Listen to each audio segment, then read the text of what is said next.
So let's talk about the aquatic habitat. Aquatic का मतलब क्या होता है बेटा? It means water.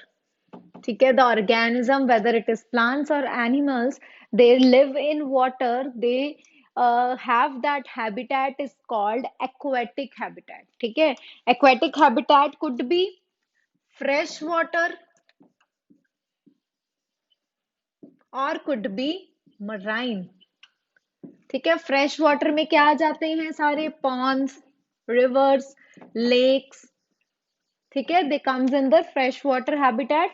मराइन में क्या क्या आ जाते हैं बेटा? हमारे सीज एंड ओशंस। क्लियर है दोनों में difference? Okay, and the organism which survive in this habitat, जो एक्वेटिक हैबिटेट में रहते हैं, उन ऑर्गेनिज्म को क्या कहा जाता है? Aquatic organism, which includes plants as well as animals. ठीक है, they belong to this habitat. So they are adapted. The aquatic organism, they are adapted to survive in the water conditions, but other organism cannot go and survive there. Can dog survive there? Can camel survive there? No, they are not adapted to survive in that particular conditions. So who can survive here? Aquatic organism. For example, fishes, whales, octopus, squids, ये सारे कहाँ रह सकते हैं? They can live in the aquatic habitat because they are adapted for that conditions. So let's discuss about the adaptations. ठीक है, adaptations की बात करते हैं जो एक्वेटिक ऑर्गेनिज्म रह सकते हैं। सबसे पहले example, that is the fish. So how fish is adapted to survive in the water? First of all, हम शुरू से पढ़ते आ रहे हैं। Stream lined body, जो स्पिंडल शेप की होती है, जिसका काम क्या है? रेजिस्ट करना वाटर को। कैसे रेजिस्ट करते हैं? क्यों रेजिस्ट करते हैं? रीजन इज, आप जनरली वाटर में स्विम करते हो। ठीक है, some of the students can easily swim in water. आपको पता है कि you have to move your arms. हम अपनी आर्म्स की हेल्प से वाटर को ऐसे करके कि मूव करते हैं। Similarly fishes have streamline body so that they can easily flow in the water. वो easily पानी के अंदर मूव कर सकती हैं from one place to another place. Clear? Second, they have flat fins. जो उनके fins हैं वो फ्लैट होते हैं। Why? क्या काम है fins का? What is the function? To make the balance. ठीक है, फिशेस की बॉडी का बैलेंस बना के रखने के लिए इन वाटर, कई बार हाई प्रेशर होता है वाटर का, कई बार नॉर्मल होता है। इन दैट कंडीशन उनका बैलेंस बनाने के लिए उनको कौन हेल्प करते हैं? फ्लैट फिन्स हेल्प करती हैं। साथ के साथ टेल, फिशेस की जो टेल होती है उनका क्या फंक्शन है? To change the direction. ठीक है, जिस डायरेक्शन में मूव करना है वाटर में, उस डायरेक्शन को चेंज करने में उनको कौन हेल्प करती है? टेल हेल्प करती है। नेक्स्ट बात करते हैं about the gills. We all know fishes can respire, they can breathe with the help of gills. They do not have lungs like we respire. We inhale, exhale with the help of lungs, but fishes, they have gills so that they can respire in water with the gills. Next है बेटा, they have scales on their body. What is the function of scales? Scales जो उनकी body पे present होते हैं, they help them to impermeable the water. Impermeable का मतलब क्या होता है? Means वाटर उन, इम्पर्मिएबल का मतलब पहले समझेंगे। Permeable means to allow water to enter into the body. ठीक है, वाटर आसपास जा सकता है, उसको परमिएबल बोलते हैं। इम्पर्मिएबल जो रेजिस्टेंट है, उनकी बॉडी के अंदर वाटर फ्लो नहीं कर सकता, दैट इज इम्पर्मिएबल। तो यहाँ फिशेस को कौन हेल्प कर रहे हैं? उनकी बॉडी पे जो स्केल्स प्रेजेंट है, they are helping. So this is about the adaptations. ठीक है, जो फिशेस में इन्वॉल्व होती हैं, जिसकी वजह से वो एक्वाटिक इन्वायरमेंट में रहती हैं। नेक्स्ट बात करते हैं about the squids and octopus. क्या इनकी बॉडी स्ट्रीमलाइन होती है like fishes? No, they do not have any streamlines. उनकी बॉडी पे स्ट्रीमलाइन नहीं होते। And they live deep in deeper deepest side of the ocean. Deep ocean में, बहुत डीप में ये रहते हैं। वहां पे उनकी बॉडी में स्ट्रीमलाइंस नहीं होती। उनकी बॉडी में क्या प्रेजेंट होते हैं? They have the tentacles. Tentacles क्या होते हैं? लॉन्ग थ्रेड लाइक स्ट्रक्चर, ठीक है, जो बाहर उनके फ्रंट में प्रेजेंट होते हैं। They help them to move easily in the water. वो रेजिस्टेंट का काम करते हैं, like in the fishes streamline करते हैं। क्लियर? सो नेक्स्ट इनके पास same similarly like the fishes they have gills. Gills का काम क्या है? Respiration. It helps them to respire in water. So clear है इनके अडेप्टेशंस, ठीक है। They have tentacles. टेंटिकल्स उनको मूव करने में भी हेल्प करते हैं, साथ के साथ रेजिस्टेंट देते हैं against water, so that they can easily move deeper and deeper inside the water. Is it clear? And second is gills. Gills helps them to inhale and exhale gases. सो हमने aquatic habitat start किया हुआ है, जिसमें हमने adaptation इन animals cover किया था। Now we are going to discuss about the adaptation in plants, ठीक है। जो प्लांट्स प्रेजेंट हैं वाटर में, उनको भी बेटा 3 कैटेगरीज में डिवाइड किया गया है। Number 1, that is free floating plant. Free floating, they are not fixed to the soil, they are easily floating on the surface of the water. Clear? Second, fixed plants means they are fixed to the soil, but they can float on the surface of the water.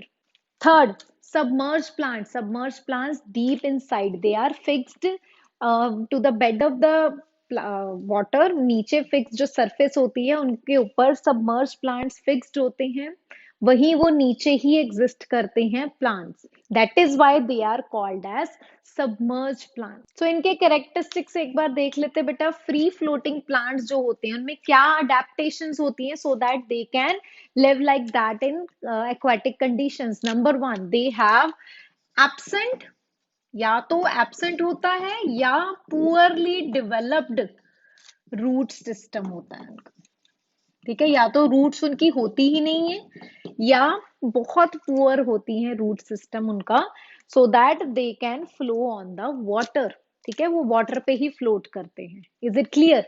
Second adaptation, they have large leaves. इनके जो leaves होते हैं ना बेटा, वो बहुत large होते हैं, ठीक है, विद पिटियोल्स। जो इनके पिटियोल्स हैं वो कैसे होते हैं? They are spongy. स्पॉन्जी, साथ में उनमें एयर कैविटीज प्रेजेंट होती हैं, सो वो लाइट वेट होते हैं and easily float on the surface of the water. Next है फिक्स प्लांट। फिक्स प्लांट में अगेन पुअर और बहुत कम रिड्यूस्ड रूट सिस्टम होता है इनका in the fixed plants, and they have long and flexible stems.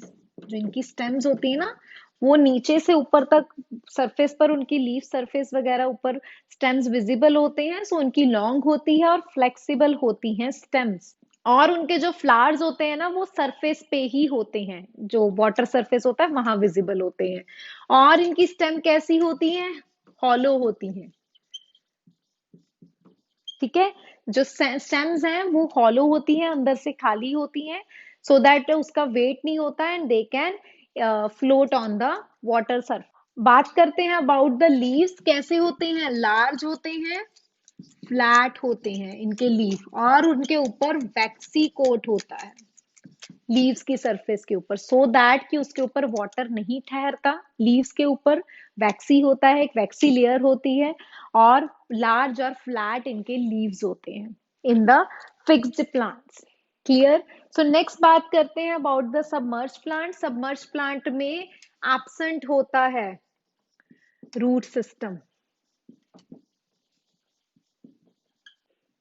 और पुअरली डेवलप्ड, अगर होता भी है तो वेरी पुअरली डेवलप्ड इनका रूट सिस्टम होता है, ठीक है, they are fixed. Next their stems कैसी होती हैं, स्पॉन्जी होती हैं, एंड क्या प्रेजेंट होती हैं उनमें, एयर कैविटीज प्रेजेंट होती हैं इनकी स्टेम्स में, so that they can completely submerge in the water. Next, their leaves, where they are very small, बहुत स्मॉल होते हैं, लाइट वेटेड होते हैं, so that they can resist the water, ठीक है, ये नीचे सबमर्ज्ड कंडीशन में होता है, सो दैट इसको रेजिस्टेंट मिलती है वाटर से with the help of leaves, so that कि अगर कोई भी पानी तेज प्रेशर से आता है, इसको कोई डैमेज ना मिल सके। सो इनकी एग्जाम्पल्स की बात करते हैं। फ्री फ्लोटिंग प्लांट की एग्जाम्पल क्या है बेटा, it is water hyacinth.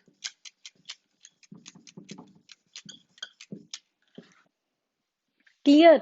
Second example, इधर कौन सी एग्जाम्पल आएगी फिक्स प्लांट की, वेदर इट इज लोटस और water lily.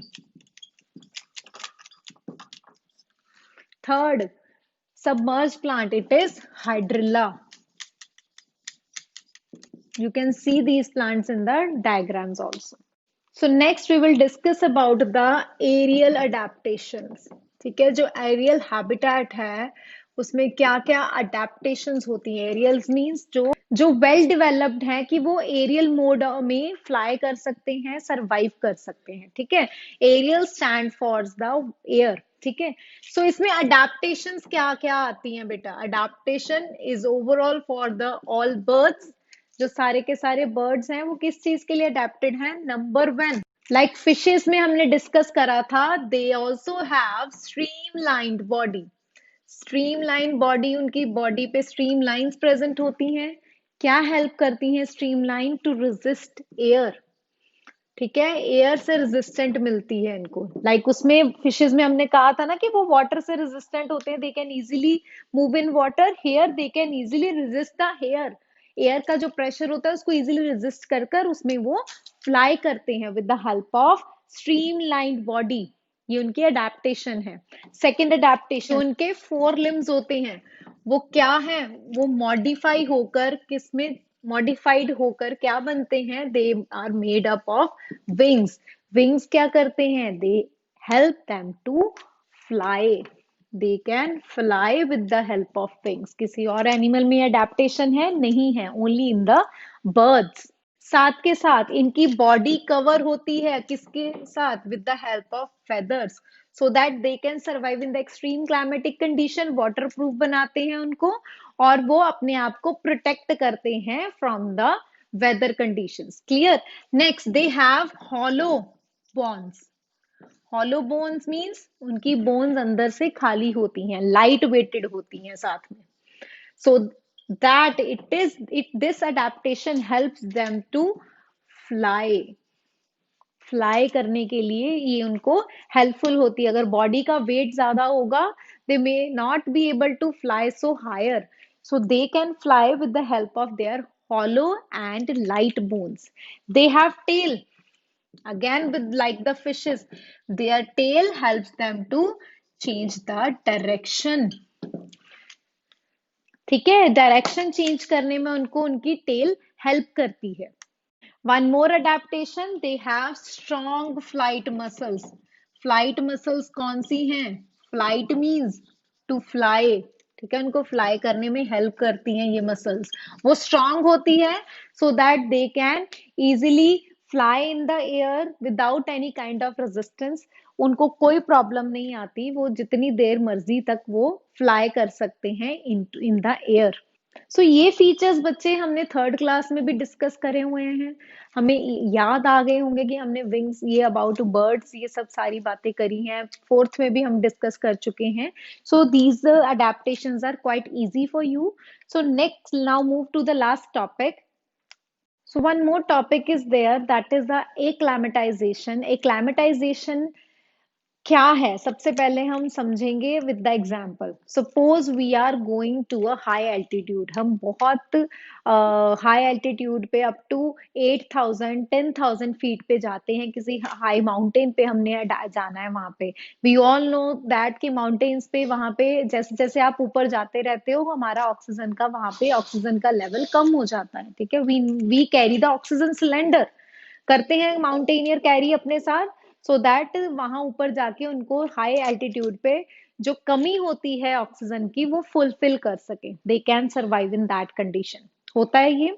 So suppose we are going to shift at high altitude area, हम कहीं पे भी, हमें ले वगैरह ऐसी कोई जगह पे जाना है, तो हमें सजेस्ट किया जाता है कि we have to stay for 2 days. 2 days के लिए हम 5,000 6,000 फीट पे हम थोड़े दिन वहां पे रहकर, सपोज 2 डेज के लिए वहां पे रह के, then we can move up to the 8,000 and 10,000। Y?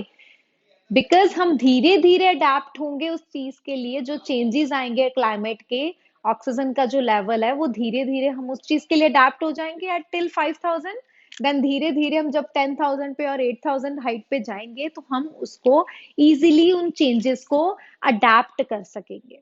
So what is acclimatization? Means it is the gradual, धीरे धीरे फिजियोलॉजिकल अडेप्टेशन है टू सर्टेन फीचर्स, जो सर्टेन चेंजेस हो रहे हैं एनवायरनमेंट में, उसको स्लोली स्लोली हम अडेप्ट करते हैं। क्लियर? सो वो स्लोली उस न्यू इन्वायरमेंटल कंडीशंस को अडेप्ट करना, उसको एक्लेमेटाइजेशन कहते हैं। For example, one more example I'm giving you. Suppose we are shifting to our another country. अगर मैं यहाँ से कोई cold climatic conditions, जैसे कनाडा में कुछ regions बहुत cold होते हैं, वहां पे जाके रहती हूँ, so it will take time, हम मुझे time लगेगा उस cold climate condition को adapt करने में। यहाँ पे 2-3 months की ठंड होती है, वहां पे पूरा साल ठंड रहती है, rarely for 1 month वहां पे थोड़ा सा environment ठीक होता है।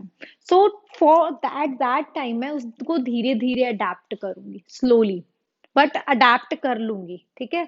This is acclimatization, but it is different from adaptation. Adaptation होता है कुछ फीचर्स जो हमें हमेशा के लिए अडेप्ट करने हैं, for the thousands of year, hundred of year, जितनी देर हम सर्वाइव करते, that is adaptation. But this is different from that. ये फिजियोलॉजिकल चेंजेस हैं जो हम धीरे से अडेप्ट कर लेते हैं with the new climatic condition. School change करते हैं, हम न्यू कंडीशंस में जाके सरवाइव करते हैं, इट टेक्स टाइम, बट हम इजीली उसमें अडेप्ट हो जाते हैं। सो this is the difference between these two. Clear? So here your chapter is finished, your syllabus is finished. I'll take the online class to clear your doubts and we'll discuss the back exercise and question answers also.